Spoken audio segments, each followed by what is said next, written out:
बिस्मिल्लाहिर्रहमानिर्रहीम। अस्सलाम वालेकुम। आज हम ऑडिटिंग का लेक्चर नंबर 11 स्टार्ट करने लगे हैं और इस लेक्चर को स्टार्ट करने से पहले मैं चंद एक आपसे इम्पॉर्टेंट बातें करना चाह रहा हूँ जो ऑडिट के मुतालिक आपके माइंड में कन्फ्यूजन आती हैं। आप ये समझ रहे होंगे कि ये सारी की सारी अप्रोच जो है ऑडिट की, ये कौन सी, हम बी काम में कौन सी पढ़ते थे, हम एम काम में कौन सी पढ़ते थे, MBA में कौन सी ऑडिट की बुक पढ़ते थे, ये कौन सी बातें चल रही हैं। इनफैक्ट ये प्रोफेशनल अप्रोच है।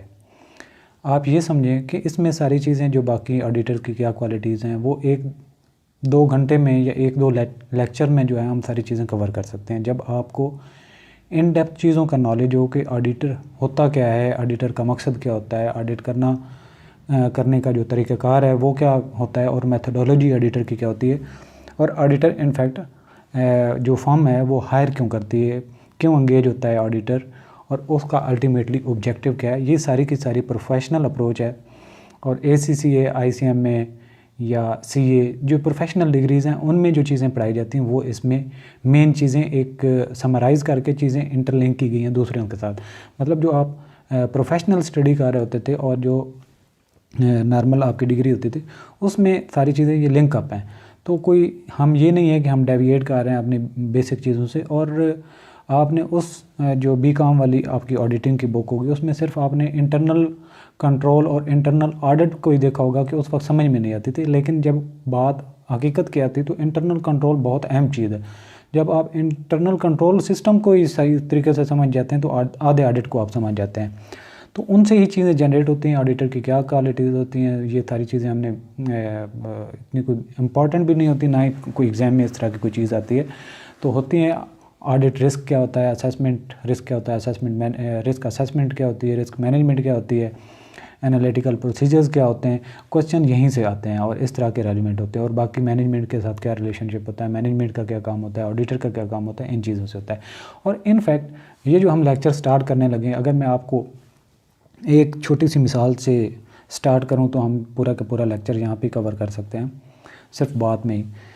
अल्लाह ना करे किसी के आप आस पास में देखें कोई चोरी चकारी हो जाए, डकैती हो जाए, तो सबसे पहले जो पुलिस होती है वो क्या करती है, वो आती है, जगह को देखती है, मुआयना करती है, देखती है कि ये किस तरीके से किया गया, किस टाइम किया गया, और इससे फिर फर्दर जो है वो इंक्वायरी करते हैं। किससे करते हैं? अपने जो मेंबर्स हैं उनसे पूछते हैं कि कौन क्या करता है, व्हाट्सएवर, और इस घर में आना जाना किसका है, और इसके बारे में मज़ीद जो है इन्फॉर्मेशन लेते हैं। और फिर जो है वो लेफ़्ट राइट सोर्सेज से भी इन्फॉर्मेशन लेते हैं कि इनकी अपनी रेपुटेशन क्या है, आया कि ये कुछ किसी को ब्लेम करने के लिए काम तो नहीं किया जा रहा, या कुछ ऐसे तो नहीं है मतलब कि इनके घर का अपना ही कोई मेंबर हो। तो ओवरऑल जो है वो सारी की सारी इन्फॉर्मेशन लेते हैं और उन इन्फॉर्मेशन की बुनियाद पर वो आगे लेके चलते हैं।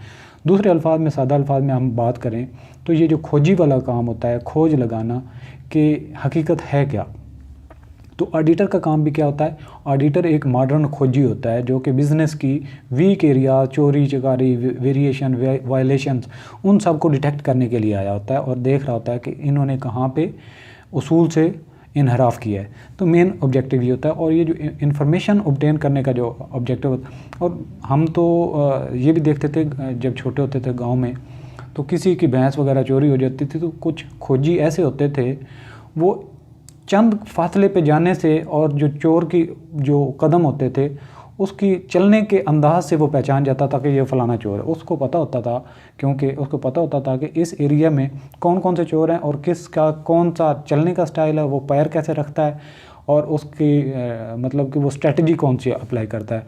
पॉपुलेशन के करीब से होकर गुजरता है, दूर से होकर गुजरता है, कहीं दरमियान में थक जाता है, कैसे होता है तो उनको उनके बिहेवियर से जो है वो जज कर लेते हैं।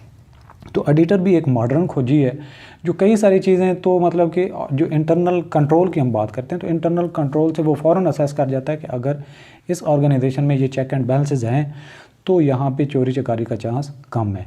अगर ये इंटरनल कंट्रोल सिस्टम इसका वीक है तो यहाँ पे रिस्क है।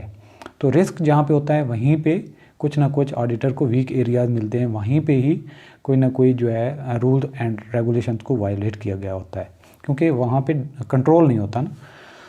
तो इसमें ही हम सारे इस पूरे जो हमारा टॉपिक है इस लेक्चर का क्या है, अंडरस्टैंडिंग दी एंटिटी, उस ऑर्गेनाइजेशन को समझना मेन चीज़ है, understanding the entity and it's environment, environment क्या है, एंड असेसिंग द रिस्क, और रिस्क को देखना, मटेरियल मिस स्टेटमेंट।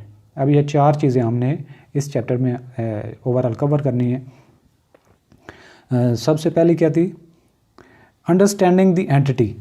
अगर मैं कहूँ कि एक बंदे को मैंने पहचानना है तो उसकी मैं पहचान कैसे करूँगा, भाई तुम्हारा नाम क्या है, तुम्हारी क्वालिफ़िकेशन क्या है, तुम बाई प्रोफेशन क्या करते हो, तुम कहाँ के पैदाइशी हो, तुम यहाँ पे क्यों मौजूद हो, या तुम्हारे डे टू डे बिज़नेस क्या है, अर्निंग क्या है, लिवलीहुड क्या है। तो ये सारे का सारा क्या है, जब ये सारा मैं एक इंटरव्यू एक बंदे का ले लेता हूँ तो मुझे पता चल जाता है कि इस बंदे में कैपेबिलिटी क्या है, इसकी परफॉर्मेंस क्या है, ओवरऑल इसका एटीट्यूड क्या है, इसका माइंडसेट क्या है, तो मुझे उसका अंदाज़ा हो जाता है। सेम इस तरीके से जब ऑडिटर आता है और एक ऑर्गेनाइजेशन के बारे में इन्फॉर्मेशन लेना चाहता होता है तो वो देखता है ये कब बनी, मकसद क्या था, इसकी कमेंसमेंट कैसे हुई, इसके शेयर होल्डर्स कौन थे, इसके डायरेक्टर्स कौन बने, और अब ये किस पोजीशन पे, इसका प्रॉफिट कितना होता है, ट्रेंड इसका अपवर्ड है, डाउनवर्ड है, और ओवरऑल ये सारी की सारी वो बिज़नेस के बारे में और उसके जितने भी रूल्स एंड रेगुलेशन, जितने भी उसकी मिनट्स वगैरह मीटिंग्स होती हैं, उन सब की रिपोर्ट्स वगैरह जो पहले ऑडिटर गुजर चुके थे उन्होंने इस बिज़नेस के बारे में क्या लिखा, तो वो सारी की सारी एक अंडरस्टैंडिंग डेवलप करता है उस ऑर्गेनाइजेशन के बारे में।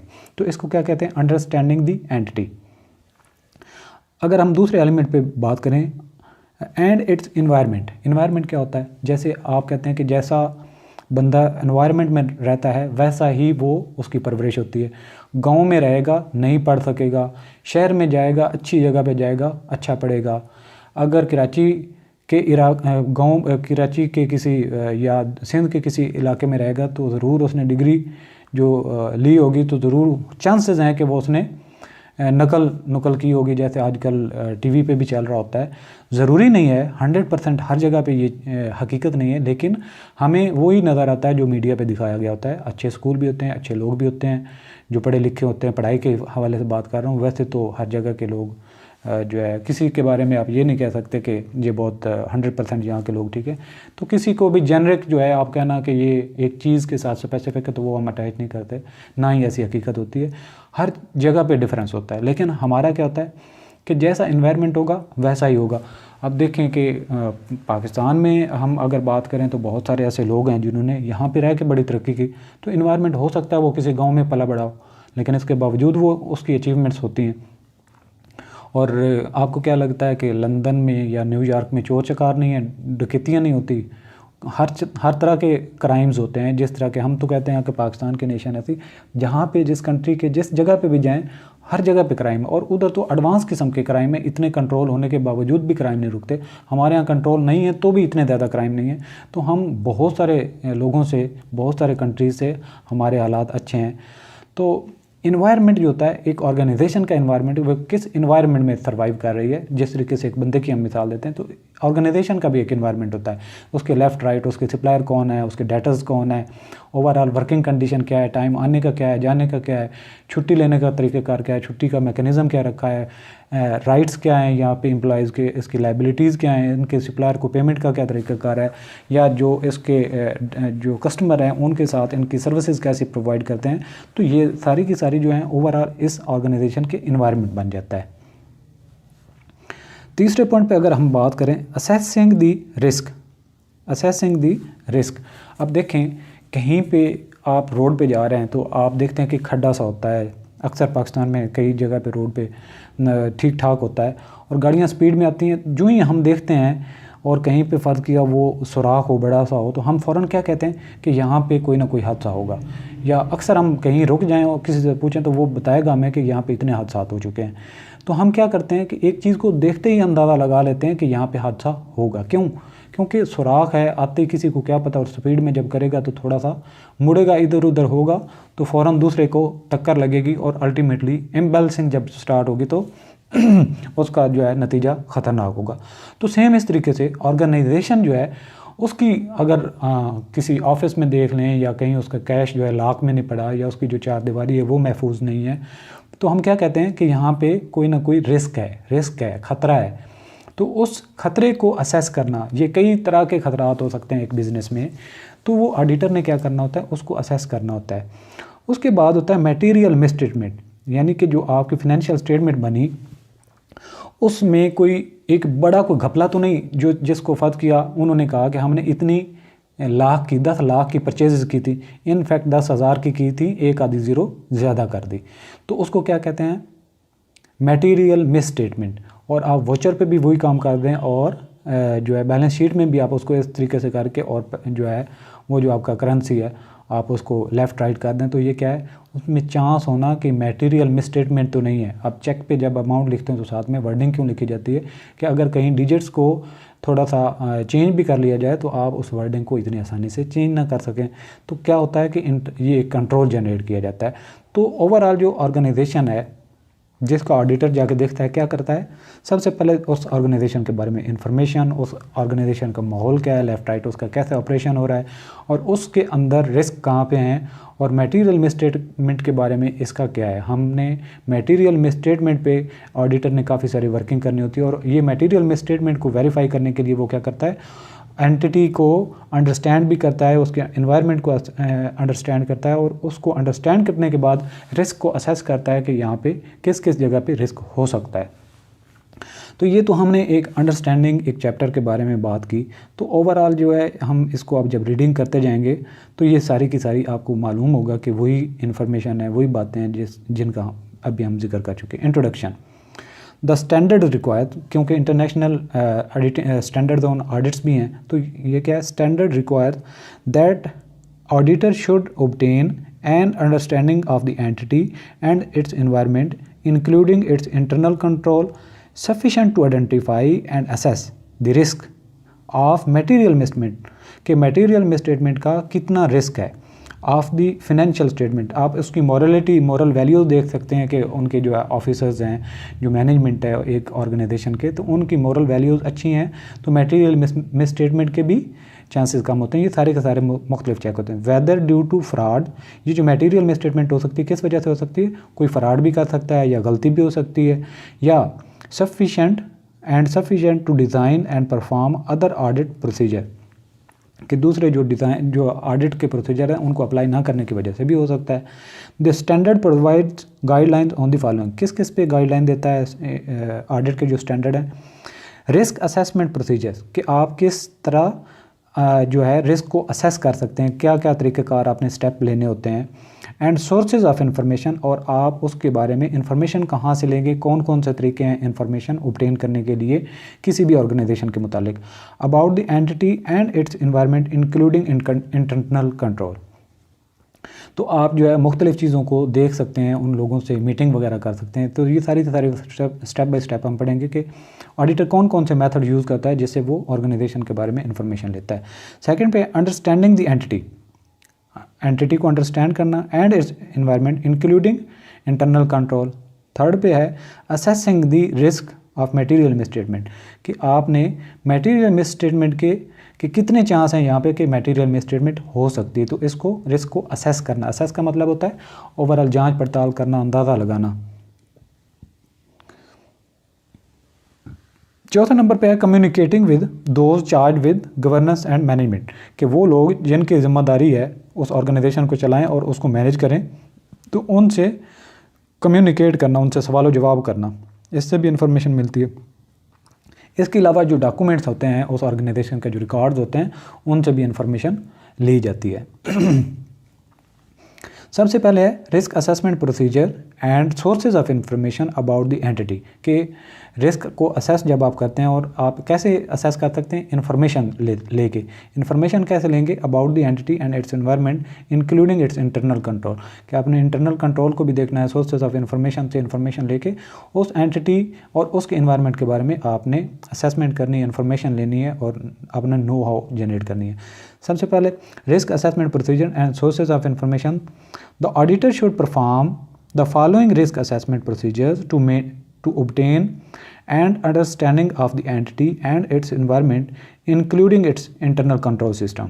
सबसे पहले वो क्या करेगा, inquiries of management and other within the entity, कि मैनेजमेंट जो है और उस ऑर्गेनाइजेशन के अंदर जो है जितने बाकी लोग हैं मैनेजमेंट के अलावा, उनसे इंक्वायरीज करना, सवाल जवाब करना। और ये ऑडिटर के पास राइट होता है, किसी को भी जो काम कर रहा होता है उसके पूछे कि आपका काम क्या है, आपका मकसद क्या है, कितनी अंडरस्टैंडिंग है तुम्हारी, तुम्हारे पास जब काम आता है तो तुम क्या क्या चीज़ वेरीफाई करते हो, अगर कोई मजबूरी बन जाए तो क्या तुम स्किप कर सकते हो या किसके कहने पे तुम ये चीज़ छोड़ सकते हो या जैसे वो कहेगा वैसे करोगे।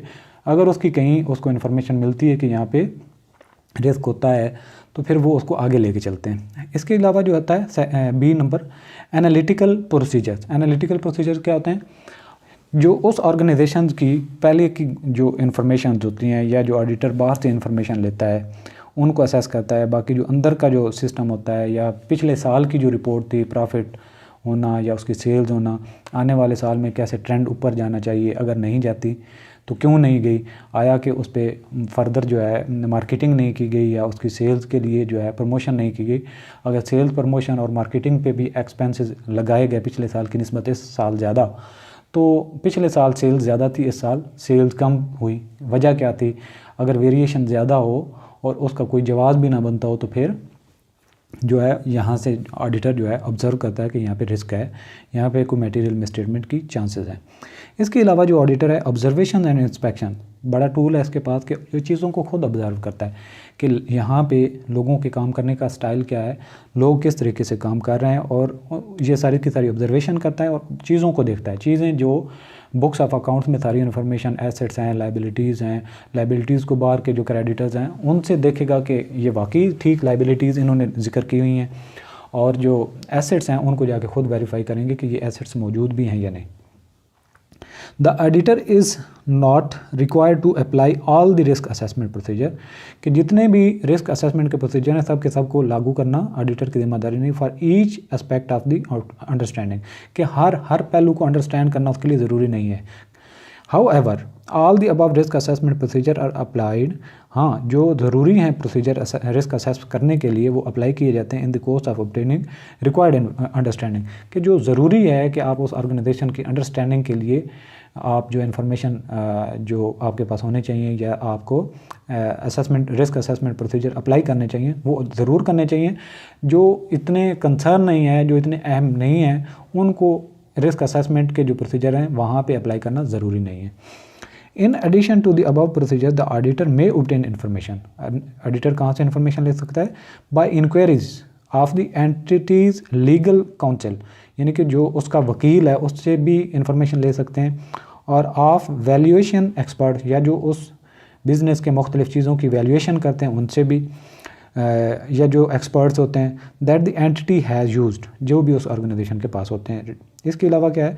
रिव्यूइंग इंफॉर्मेशन ऑब्टेन्ड, जो इन्फॉर्मेशन इनको मिलती हैं मुख्तलिफ सोर्सेज से, इंटरनल सोर्सेज, एक्सटर्नल सोर्सेज, फिर उनको क्या करना है? From external sources such as reports by analysis, banks और rating agencies, trade and economic journals और रेगुलेटरी और फाइनेंशियल पब्लिकेशन में be useful in obtaining information about the entity.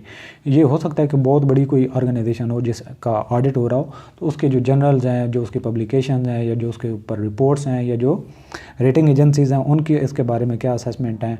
इसके अलावा बैंक से इन्फॉर्मेशन लेता है ऑडिटर, वो लेटर लिखता है और जो जो उसने अकाउंट वेरीफाई करने होते हैं उनसे पूछता है कि मुझे बताएं इस जो ऑर्गेनाइजेशन है, जो एंटिटी है, इसका बैंक बैलेंस कितना है, इसकी जो फलाना जो मॉर्टगेज था वो कितने अमाउंट का आपने सिक्योर किया हुआ है। तो लेट्स सपोज इस तरह की जो है ऑडिटर इंक्वायरीज भी करता है और वो सारे प्रोसीजर अप्लाई करता है ताकि वो देख सके कि इस ऑर्गेनाइजेशन की इन्फॉर्मेशन ठीक ठीक है या नहीं। इसके बाद आता है इंक्वायरीज। इंक्वायरीज में क्या क्या आएगा ये देखते हैं।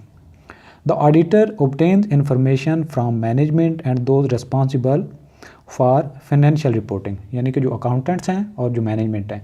However, useful information can be obtained from other than the entity like production staff से भी ले सकता है, इंटरनल ऑडिट से भी ले सकता है, इसके अलावा पर्सनल एंड अदर एम्प्लॉयज़ उनसे भी इंफॉर्मेशन ले सकता है auditor. Inquiries from other may provide an auditor with the following information. Management के अलावा जो लोग हैं उनसे इंफॉर्मेशन से ऑडिटर को क्या क्या पता चल सकता है? Inquiries directed towards those charge with governance, वो लोग जिनके पास गवर्नेंस है उनसे इंक्वायरीज करें। मे हेल्प द ऑडिटर, उससे ऑडिटर को हेल्प होती है। Understand the environment in which the financial statement are prepared, कि किस माहौल में इस ऑर्गेनाइजेशन की स्टेटमेंट बनी। Such person include the representatives of the board of directors, chief finance officers who are responsible for designating internal control। तो इस मामले में वो चीफ फाइनेंस ऑफिसर से, चीफ एग्जीक्यूटिव और मुख्तलिफ डायरेक्टर से भी इंफॉर्मेशन ले सकते हैं। फिर inquiries directed towards internal audit personnel में relate to their activities concerning the monitoring and effectiveness of the entity's internal control and whether management has satisfactorily responded to any findings from these activities. तो auditor क्या कर सकता है, जो internal auditor पहले से है उससे मुख्तलिफ रिपोर्ट्स ये ले सकते हैं, उससे इंक्वायरीज़ कर सकते हैं कि आपने जो काम किया ओवरऑल ऑर्गेनाइजेशन के बारे में आपकी क्या राय है, फ़लाँ चीज़ क्यों हुई, कैसे हुई, कब हुई। तो ये सारी इन्फॉर्मेशन जो है उसको अथेंटिक मिल भी सकती है, क्योंकि एक जो इंटरनल ऑडिटर होता है वो उसकी भी अप्रोच एक ऑडिटर एक्सटर्नल ऑडिटर जैसी होती है, इसलिए एक्सटर्नल ऑडिटर के लिए इंटरनल ऑडिटर की इंफॉर्मेशन जो है बहुत अहम होती है। इसके अलावा जो है inquiries of the employees involved in initiating processing और रिकॉर्डिंग कम्प्लेक्स और unusual transaction like accounts managers etcetera में help the auditor in evaluating the appropriateness of the selection and application of certain accounting policies। तो जो auditor है वो employees से, जो management के मुख्तलिफ मैनेजर्स हैं उनसे भी इंक्वायरीज कर सकते हैं और वो देख सकते हैं कि इन्होंने कौन सी अकाउंटिंग पॉलिसीज़ या मुख्तलिफ जो प्रोसीजर लगाए वो ठीक लगाए या नहीं लगाए। इसके अलावा जो है inquiries directed towards in house legal counsel, यानी कि वकील से, लाइक कंपनी के सेक्रेटरी से, लीगल एडवाइज़र से ये मुख्तलिफ इंफॉर्मेशन ले सकते हैं। इससे क्या फ़ायदा होगा, may relate to such matters as litigation, जो अदालत में केस चल रहे हैं उसके बारे में इंफॉर्मेशन इनको यहाँ से मिल सकती है। Compliance with the laws and regulation, बाकी ये भी पता चलता है कि कितने रूल्स एंड रेगुलेशन को फॉलो किया जा रहा है। नॉलेज ऑफ फ्रॉड और suspected fraud affecting the entity, इसके अलावा ये भी पता चल जाता है कि इस ऑर्गेनाइजेशन में कौन कौन से जो है वो फ्रॉड वगैरह का कोई केस चल रहा है, तो उसकी क्या नोयत है, किस तरह के नोयत जो पहले केस हो चुके हैं। इट्स मीन कि यहाँ पे वो चांसेस होते हैं, कुछ तो डिटेक्ट हो जाते हैं, कुछ डिटेक्ट नहीं हो पाते। तो जो डिटेक्ट हो चुके होते हैं उनकी रोशनी में वो जो है अंदाज़ा लगा लेते हैं कि हमें मज़ीद भी क्या चीज़ देखनी चाहिए। पोस्ट सेल ऑब्लिगेशन के सेल करने के बाद इनकी क्या ऑब्लिगेशन थी, उनको मीट कैसे करते हैं, उनको सर्विसेज वगैरह जो इनके एग्रीड हैं वो पे भी करते हैं या नहीं। Arrangement such as joint venture with business partners and the meaning of contract term, तो ये सारी की सारी जितनी भी किसी के साथ जेवी हो रही हो जॉइंट वेंचर, तो वो उसके बारे में सारी इन्फॉर्मेशन लेना। फर्दर है इंक्वायरीज डायरेक्टेड टूवर्ड मार्केटिंग और सेल्स पर्सनल में relate to the changes in the entity's marketing strategies, sales trends और contractual management with the customer. तो जो सेल्स एंड मार्केटिंग का स्टाफ है उनसे भी मीटिंग करने के बाद ऑडिटर को ये पता चल सकता है कि लास्ट टाइम मार्केटिंग और सेल्स पे कितने एक्सपेंसेस थे, प्रमोशन पे कितने एक्सपेंसेस थे और कितनी सेल थी। अब अगर इस साल में ज़्यादा एक्सपेंसेस किए गए तो सेल्स क्यों ऊपर नहीं गई, उसकी वजह क्या है। तो ये सारी की सारी इन्फॉर्मेशन लेने से ऑडिटर को इस चीज़ का भी पता चलता है। और अगर यहाँ पे कहीं भी कोई इशू हुआ हो, मटेरियल मिसस्टेटमेंट का कोई मामला हो, तो उसको डिटेक्ट कर लेता है कि इनफैक्ट एक्सपेंसेस शो किए गए लेकिन किए नहीं गए, तो यहाँ से इन्फॉर्मेशन उसको मिल सकती है। इसके बाद है एनालिटिकल प्रोसीजर। जैसा कि मैंने आपको पहले भी जिक्र किया कि आप मुख्तलिफ जो है वर्टिकल हॉरिजेंटल इन्फॉर्मेशन लेके बाहर से या उसी ऑर्गेनाइजेशन के मुतालिक या उस जैसी दूसरी जो एंटिटीज़ हैं या जो इंडस्ट्रीज़ हैं उनको स्टडी करने से भी आपको पता चलता है कि ट्रेंड ओवरऑल मार्केट में क्या जा रहा है।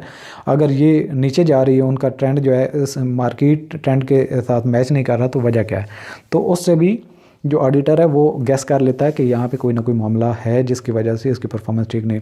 These include ratio analysis, trend analysis and common size analysis of financial as well as non-financial information pertaining to the entity. These procedures enable auditors to identify situation where significant fluctuations exist. Relationship जहाँ पे ज़्यादा fluctuation तो वो फ़ौरन detect करेगा कि यहाँ पे मामला कोई गड़बड़ लगता है। और not present as per expectation और अनएक्सपेक्टेड रिलेशनशिप, जहाँ पे तवक्को हो के ज़्यादा प्रॉफिट होगा और प्रॉफिट ना हो तो उसकी वजह फिर वेरिएशन क्यों हुई, क्यों प्रॉफिट नहीं हुआ, सेल्स ना होने की वजह क्या थी। तो ये सारी की सारी चीज़ें ऑडिटर के नॉलेज में आ जाती हैं। इसके बाद लास्ट वाली जो इन्फॉर्मेशन है जो ऑडिटर ऑब्टेन कर सकता है वो है ऑब्जर्वेशन एंड इंस्पेक्शन। ऑब्जर्व करना और इंस्पेक्ट करना, ये मैं पहले भी इस पे बात कर चुके हैं। It may support inquiries of management and others and also provide information about the entity and its environment. Such audit procedures additionally include the following: observation और inspection में क्या क्या काम आएगा? observation of entities entity activities and operation. इसके अलावा inspection of documents such as business plans and strategies, records and internal control manuals. और इसके अलावा reading reports prepared by the management such as quarterly management report and interim financial statement, and those charged with governance such as minutes of board of directors, यानी कि जब meetings हुई board of directors की तो उसमें क्या कुछ किया गया, तो उसको भी ये स्टडी करके इंस्पेक्शन करने के बाद इन्फॉर्मेशन ले सकते हैं। इसके अलावा visits to entity's premises and plant facilities, के प्लांट की तरफ क्या क्या काम हो रहा है, उसकी वर्किंग क्या है, और जो है प्रीमाइजेज का मतलब है कि किसी भी जगह जाकर देख के सकते हैं कि ओवरऑल स्टॉक कितना पड़ा हुआ है, शो कितना किया गया, उसकी काउंटिंग, कैलकुलेशन, सेफ्टी और सारे के सारे जो हैज़र्ड्स हैं वो देखते हैं। इसके अलावा tracing transaction through the information system relevant to the financial reporting walk through, जब आते जाते वो कई सारी चीज़ें ऑब्जर्व कर रहे होते हैं और जो चीज़ें मैनुअल में दी गई हैं, जो रूल्स रेगुलेशन में दी गई, आया कि प्रैक्टिकली भी वो हो रही हैं या नहीं, तो ये देखने से भी ऑडिटर को पता चलता है।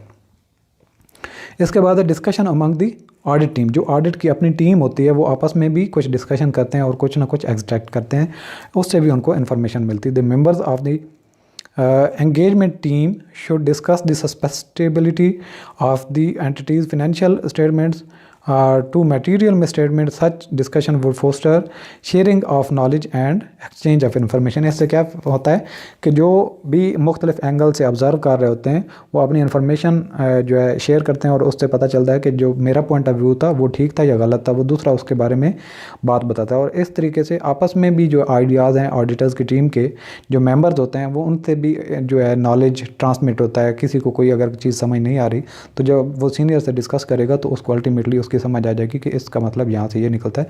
तो आने वाले वक्त में यहीं से ऑडिटर को जो प्रैक्टिकल ट्रेनिंग मिल रही होती है तो वो एक अच्छा ऑडिटर बनता है। आज का लेक्चर हमारा यहीं तक था और नेक्स्ट लेक्चर भी इसी का शायद कंटिन्यू है या जैसे भी होगा। आपने सिर्फ़ और सिर्फ अपने माइंड में एक चीज़ रखनी है कि जो आप चीज़ लर्न कर रहे हैं आपको आने वाले अनकरीब वक्त में प्रैक्टिकली आपको बहुत फ़ायदा देने वाली है। आप पॉजिटिव रहें और थकने की बिल्कुल भी बात नहीं है। ये ऑडिट जो है बिल्कुल बातों बातों में ही आपकी अप्रोच ठीक हो जाएगी, आपको पता चल जाएगा कि प्रोफेशनल ऑडिटर की अप्रोच क्या होती है। तो इसको इंटरेस्टिंग एज ए है थ्योरी का, लेकिन बातें लिया करें जैसे हम बात कर रहे हैं कि ओवरऑल सिनेरियो क्या है ऑर्गेनाइजेशन का, किसी भी एंटिटी का जब आप ऑडिट करने के लिए जाएंगे तो आपके साथ क्या क्या चीज़ें फेस हो सकती हैं। इनफैक्ट ये प्रैक्टिकल लाइफ में जो ऑडिटर की लाइफ होती है, जो स्टाइल ऑफ वर्क होता है, वही उसके बारे में हम बात कर रहे हैं, वही उसका है। आप उसको अगर उस तरीके से प्रोफेशनल अपनी स्ट्रेंथ बढ़ाने के लिए अगर आप उसको एज ए नॉलेज गेन करने के लिए बात जब सुनेंगे तो आपको बड़ा इंटरेस्टिंग लगेगा। अगर सिर्फ और सिर्फ लिखने और समझने की बात और बस सुने और छोड़ दें तो ये आपको बोरिंग भी लगेगा और नींद भी आएगी। Thanks for watching.